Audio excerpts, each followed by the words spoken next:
Well, it's 10:11. I'm out here in my garage, sitting in my car, because it's the only place that I can get total privacy, since I have thin walls and whatnot. Um, but I just wanted to capture this moment while the feelings and my voice would be authentic and you know my expressions would be real, I guess. I just finally had the talk with my father about just everything that I'm ashamed of, all the failures that I've, compiled over the years in his eyes. And don't worry, he was a good dad, and he said, "Oh, don't worry, you haven't failed." But, I finally was able to express myself to him and tell him that I realized that I haven't lived up to what he's expecting me to be, what I want to be for him.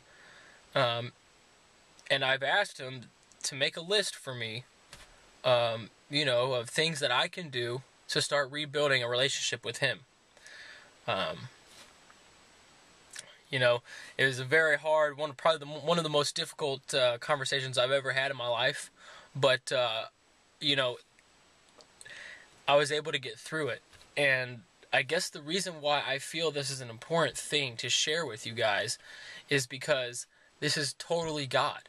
Not seconds before this conversation, I was just writing an essay response to a question on the application to the Colorado Christian University that I plan to attend here in 4 weeks.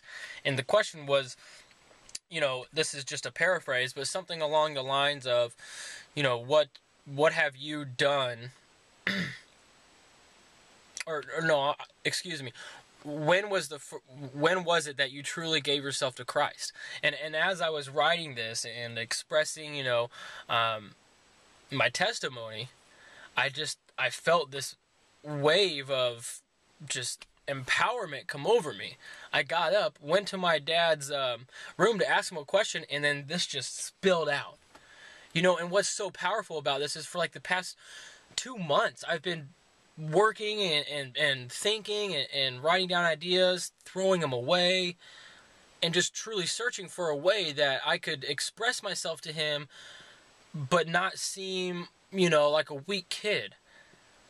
And what was awesome is that God knew that the only way that this would be real for me and for him would be if it was expressed in a true and weak state, with the emotion behind it to really seal it in truth, like I said, and it just feels so good to have finally gotten it out, and now I feel like I can start to rebuild with him, and I truly just have to thank God for that. And I just want to share with all of you that God is alive, and even the toughest things that we sometimes feel like we could never face alone, we don't have to. And that's awesome. Have a good night.